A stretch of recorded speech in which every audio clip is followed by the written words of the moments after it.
AITA for telling a woman to keep her comments to herself in an elevator. This happened earlier today. I was waiting for the elevator in my office building. The doors opened, no one was directly in front of me, so I stepped in. A woman and an elderly couple were just behind me, but I hadn't seen or heard them until after I got on. As soon as I stepped in, the woman complained out loud that I didn't let her on first. I was caught off guard, but I apologized and said there was plenty of room for everyone, so it wasn't a big deal. I wasn't trying to cut anyone off. I genuinely didn't notice anyone behind me. She got on with the couple but kept going, saying how rude I was, how I had no manners, how people like me are what's wrong these days, stuff like that. This went on for at least a minute, maybe more, and eventually I snapped a bit. I raised my voice and said, "Could you just keep your comments to yourself?" She went quiet, but the old couple sort of whispered something to her and gave me a look. Now I'm wondering if I just confirmed whatever idea they had about me, like maybe I actually was the jerk here. I honestly didn't mean to offend anyone. I just wanted to ride the elevator in peace. So, AITA for finally telling her to be quiet. STOYR 2. AITA for choosing to go to my grandfather's funeral over my unborn daughter's 20-week ultrasound. My wife, F25, and I, M26, are expecting a baby girl due in November. We are both so excited for it. I've been talking to her through my wife's belly, being excited, feeling kicks, all of the fun stuff. 3 weeks ago we scheduled the 20-week ultrasound, it'll be closer to 22 weeks. The last week and a half my grandfather's health had been slowly diminishing. I had a talk with my father and family and were told that sometime within a week of his passing we would have the funeral. This made my wife and I have to talk about the plan. I was asked to be a pallbearer at the funeral. She said she'd want to stay home with the dogs so we didn't have to board them and that I could go by myself to the 4 to 4.5 hour trip up north to my father's hometown. Unfortunately, my grandfather passed away late last night, early this morning. I called my father to make sure he was okay, which he was holding on as much as one would when your father passes away. But I was told the funeral would be held at 10 a.m. on Wednesday. This just so happens to be the exact same day that my wife has the ultrasound. My wife is now upset that I plan to go to my grandfather's funeral instead of go to the ultrasound appointment. I said, well, we could FaceTime. But it's my grandfather, I know FaceTime isn't the same. But she said, yeah, but this is your daughter. Now she is mad and upset at me. I'm emotionally torn from this because I'm so excited for my baby girl but also really sad about my grandfather. I want to know if I'm the asshole here. My wife's feelings are always going to be valid, but I feel like mine aren't being considered in this situation. I don't know. Story 3. AITA for not rearranging a funeral for my cousin. My, 21M, dad died. It's just me and my brothers, 19M, and distant relatives. We have more family friends than we do close family, so we try to value the family we do have when we get to see them. His funeral was yesterday. Our cousin Carly, 24F, lived with us for much of her life because her mom struggled, being a single mom and in and out of difficult situations.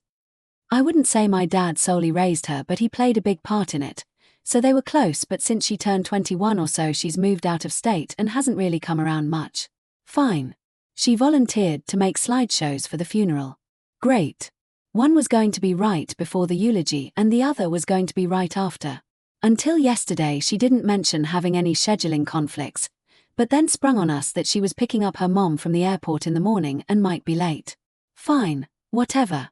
She'd maybe miss most of the viewing. But then she starts calling during the viewing saying they had to eat and would be 60 to 90 minutes late and asked if we could request pushing things back. Mind you, everything was already in motion. I said maybe the order of events could be changed, but there was too much going on and didn't get a chance to talk to the funeral home, so things proceeded as normal. I stopped answering her texts, which she assumed meant things got moved around. She eventually arrived towards the end, missed most of everything, got pissy with me after, saying I was selfish and talking to the funeral home could have been quick and easy, and now she and her mom feel robbed. Now she's ranting on social media about her asshole family, me, denying her from being able to see her tributes. Mind you, her tributes are on her damn computer or CapCut or whatever she used to make them. I stupidly texted her briefly and said I wish it could have worked out, but she just reiterated. Story 4. For asking my boyfriend to kick out his friends when I get home. This is such a stupid thing to even talk about, but whatever. Basically, my boyfriend Dan, M27, and I, F25, both work full-time. Dan and his friends, 4 guys, all late 20s, all work from home, and they like to meet up and hang out when they work. Great. Happy for them. They'll rotate between their houses, meeting up for lunch and kind of extending that into a post-work hangout. The thing is, all of his friends live alone. Dan and I live together. One of my biggest pet peeves is having random people in my house when I get home from work. I hate it so much, I just want to take my shoes off and relax, and I can't do that if there's 4 dudes that I don't really know in my living room and kitchen. I spoke to Dan about potentially removing our house from the rotation, or at least taking his friends out around the time I get home. He said that was controlling, which maybe it is. He also said it wouldn't be fair for them to host every week and for him to just skate by. I get that. I do. But I feel like I'm a variable that isn't being accounted for here. Honestly, I'm conflicted here, so I figured I'd ask, am I an asshole for not wanting my boyfriend's friends over when I get home? Edit for more info, from a couple questions and comments I've seen. The guys come over once a week usually. Sometimes twice a week. They come over at lunchtime, noonish, and they're there until usually 7 p.m. or so. I get home at 5:30ish. I do not want or expect my BF to stop hanging out with his friends, nor am I expecting him to break up with me for this. I didn't lecture or yell at him or anything. We had a regular conversation about this. The guys themselves are not creepy or weird or anything. I'm just tired after work and I like being able to unwind, and part of that, for me at least, is the comfort of knowing I don't have guests around. I can't avoid them that much. Our apartment is an open floor plan and the only bathroom is in our bedroom, so there's always some level of interaction. Story 5. For asking stepdad to stop taking conference calls in my kitchen when he visits. I just had a baby last week and my mom and stepdad are visiting for a month to help with the new baby and toddler, which I'm very grateful for. My stepdad is able to work from home. He sits in our kitchen all day and takes Zoom calls, all of which are in loud volume so everyone can hear all 4 to 5 people on the call talk about engineering. Stepdad also speaks very loudly. Our house isn't very big and it is open concept, so the kitchen, dining room and living room are essentially one room with no walls dividing them. They've stayed with us in the past and taken these calls, and I've passively asked him if he has headphones, to which he replied he didn't. The next time he visited, he apologized and said he forgot the headphones again. This time, he hasn't said anything about headphones at all and is just letting it rip. Stepdad has also asked my toddler to shush while he is on these calls, even though he knows he is sitting 3 feet from the play area. My husband, who my stepdad generally has a great relationship with, is also annoyed by this and finally nicely mentioned using headphones again or using the guest room my parents are staying in, which has a desk in it. Stepdad proceeds to act hurt and packs up his laptop, notepads, etc. to move into the guest room. My husband tells him he can still work there, but just to move if there are calls. Stepdad still decides to take all of his things and moves into the guest room with door closed for the remainder of the day. The energy feels tense. Are we TARs here? Story 6. For telling my sister to take accountability or leave me alone. 1 year ago I, 30F, received a panicked call from my sister Sally, 35F, because my parent house was going into foreclosure. My parents had stopped living in that house in 2014 and let my oldest sister and 40F and her family live there, with the understanding that she would pay the mortgage. My parents are immigrants and had called Sally because they did not understand the letter they received. Sally learned that the mortgage had not been paid in over 6 months and they had sent multiple letters to the home that and lived in. By the time Sally was involved, she only has a few days left to pay the debt. I live in a different state over 1,000 miles away, and Sally called me because the mortgage company had offices in my state, but not theirs. I was on standby in case her latest payment did not go through, so that I could pay the debt myself in person. Eventually her wire transfer was accepted and the crisis was averted. When my parents and Sally finally confronted Anne, she claimed that the bank had lost the payments but refused to show any sort of statements to back up her claims. Some harsh words were said, but my parents decided to let it go in the name of peace, and ended up moving out but blamed Sally for getting involved when it wasn't her business. Months pass and I decided to use the holiday travel for baby showers, as this was my first pregnancy. Sally offered to throw me the baby shower at her home. and never showed up and gave different excuses to different people. A few weeks later, I get a voice note from and crying saying she couldn't come to my party because she couldn't imagine being in Sally's home after what she did to her and to reach out to her when I was ready. Heavily pregnant and hormonal, I was upset she would try to blame someone else and that she was putting the responsibility of our relationship on me while dealing with a difficult pregnancy. So I didn't respond for over 6 months. In that time and has sent random posts from social media as if everything is fine. I finally got fed up today and responded to a message saying she could take accountability for taking advantage of her family, or no longer have a relationship with me. Am I the asshole for bringing up the conflict with my parents, or should I stay out of it? Story 7. AITA for hiding my pregnancy from my sister. I, 28F, am over 3 months along, and I'm worried if I tell my sister, 21F, that she's going to try to get pregnant too, again. 2 years ago I had my first pregnancy. I announced it to my family at dinner and everyone was very happy and supportive of me. I've been with my BF, 34M, for 5 years now and it seemed like everything was falling into place for our Midwest life. But my sister is a narcissist, and saw how happy and excited everyone was for me and decided she wanted that for herself. She made it her mission to also get pregnant, while in college, with no job or place of her own. She got pregnant within the next 2 months while at school and expected everyone to also be excited. Obviously she got a different reaction and was really mad at everyone for not just accepting her irresponsible choice. She ended up dropping out. Fast forward to my emergency C-section where we fought to keep my baby alive in the NICU, only to pass away at 9 days. I don't want to get into the details of it, but obviously it was traumatic. And my sister's world completely changed from thinking we would be raising kids together. Her baby was born on time and healthy. And I hate to say, but she's a terrible mother. She doesn't prioritize her child at all, doesn't even capture milestones or spend quality time with him, just dumps him on a family member for a few days so she can go out. To each their own, but it's extremely infuriating, considering how motherhood was ripped away from me and she doesn't have a maternal bone in her body. Now 2 years later, she's still in the same spot. No job, living with her mom, doesn't prioritize her child and didn't go back to school. He isn't speaking words and just grunting and is developmentally delayed. I see this and it makes me realize she didn't really want a kid, she just wanted that unconditional support from our family that they showed me. So now that I'm pregnant again, I really don't want to tell her. And my family has agreed with me not to tell her. I'm worried she's going to see that as an opportunity to get pregnant again because she's obsessed with attention whether it's negative or positive and can't stand the spotlight on me. But I feel bad the further along I get, and the more people I tell, she's going to be extremely upset when she finds out. And if you know narcissistic rage, then you understand.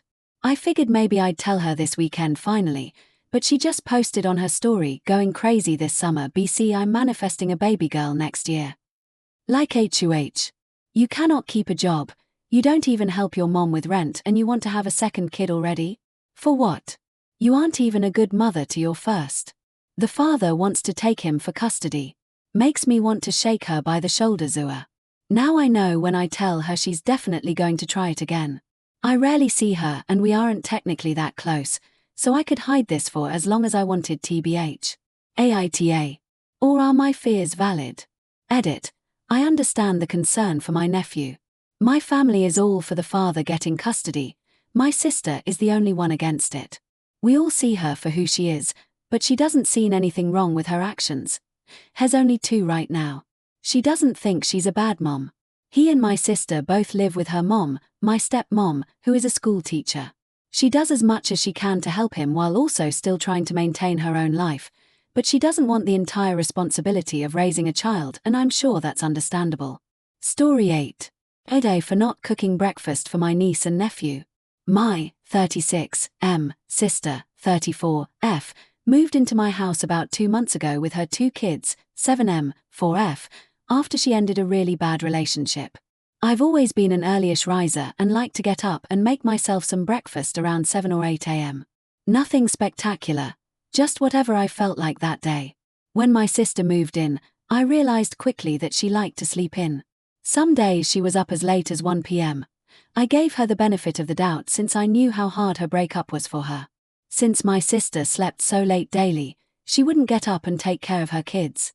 I got into a routine with my niece and nephew that basically whatever I cooked myself for breakfast, I'd make enough for them as well until the other morning.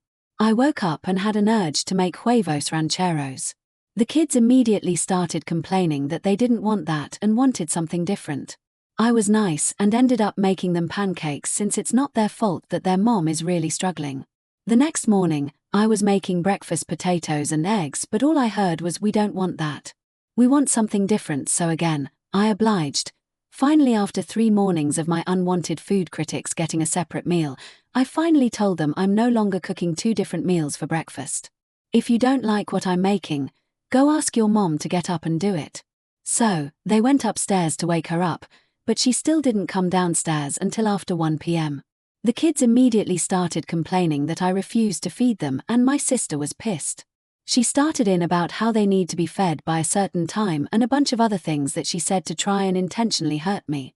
I snapped and told her, "Look, I know you're depressed, but wake up and take care of your fucking kids instead of expecting me to do it." She got quiet after that and is still giving me the cold shoulder, but I know she's expecting me to apologize. Sorry this was long-winded, but let me have it. Story 9. For telling my sister's baby daddy to sleep in the spare bedroom instead of on my couch in his underwear. My mom passed away 2 years ago, and the house she shared with my dad was left to him. He moved to Mexico for a while and rented it to me, my fiancé, and a roommate, his best friend's daughter. The roommate moved out after failing to pay rent, but I continued covering the mortgage and invested in repairs, new floors, plumbing, cleaning, etc. My dad recently moved back and now lives downstairs. We split the mortgage since he can't afford it alone. I want to keep the house in the family. My fiancé and I live upstairs. I'm 5.5 months pregnant and work as a flight attendant, so I'm often gone and exhausted. My sister has a 3-year-old daughter with a man, BD, who was abusive to her. They broke up, but she let him stay with her while he figured things out. She moved to a new place with a new boyfriend but let BD stay at my house so he could see their daughter on his days. He's not on the lease, pays no rent, doesn't work, and I didn't have a say. She's comfortable with him watching their daughter here rather than at a hotel or a new place where he would be living with random roommates. The spare bedroom upstairs is basically a laundry, a storage room with a bed. I asked my sister to help clean it if BD wanted to sleep there. She said she would but never did. I cleaned and washed linens myself. Still, BD sleeps on the couch in just his underwear and walks around shirtless. It makes me extremely uncomfortable, especially being pregnant. The other night, I made soup and was with my niece. My fiancé came home, and we were trying to have a normal evening. My niece peed on the couch, and her parents, my sister and BD, were cleaning it. I calmly told them the bedroom is clean and BD needs to sleep there, not on the couch. If he has issues, he can clean or bag the laundry. My sister blew up. She said her daughter is more comfortable sleeping on the couch with her dad and that I'm kicking a 3-year-old off the couch. She called the room a dirtiest room no one would want to sleep in, even though I cleaned it. She accused me of acting like a victim and blowing up, even though I'd been asking nicely for weeks. She insists the house is just as much hers as mine because it belonged to our mom. Today she threatened to start paying part of the mortgage so I can't keep acting like it's only my house. Her 3-year-old daughter has basically no discipline and dictates where she sleeps. My sister lets it happen. I don't plan to let a toddler control my living space or override adult boundaries. After this, BD left and got a hotel because he felt I wasn't welcoming enough. My sister had to take her daughter to her own house and got upset with me for ruining her plans, as if setting boundaries in my home is the problem. To be clear, my sister doesn't live here or pay rent. BD is here for free with no responsibilities. I pay the mortgage and maintain the house. I'm pregnant and just want respect and boundaries. Story 10. For calling my friend's summer challenge trashy. Before summer started, my friends and I, 19F, came up with this summer challenge list IG. There's a bunch of dares on there, and each dare are worth different points. At first, I was all for it. I thought it would be light-hearted stuff like kiss someone, post a thirst trap, flirt with a guy at a party, maybe go on a date, simple and harmless things. Instead, they added things I think are just wild and outrageous. Like there are dares now for giving head in a car, hooking up in public, getting fingered at a party, sending nudes, filming a sex tape, even having a threesome, getting multiple hickeys from different people in one night. I'm the chill, more reserved one in the group. I don't hook up much, I'm not judgmental. Everyone but me is taking this challenge so seriously. I made a comment the other day and said they're gonna catch something or get caught up because these challenges are getting trashy. I didn't say they were trashy, just that the dares themselves were. Now everyone's acting like I'm slut-shaming or trying to ruin the vibe. Even went as far as to say I'm jealous because I don't have any points yet. I just don't feel comfortable with where it's gone, and I think I should be allowed to say that without being seen as judgmental. Story 11. AITA for asking why they ignored the no dog sign. I, 33M, went to a coffee shop this past weekend. As soon as I open the door, I'm hit with a dog looking at me at hip level sitting on a shorry in this small shop. The dog is indoors and the door had a clear no pet sign. I watched for a second. This clearly wasn't a service animal as she was letting it interact with several other guests. I asked her why she ignored the no pet sign. She ignores me. I asked her, did you miss the no pet sign? She immediately says, I think you should stop harassing me.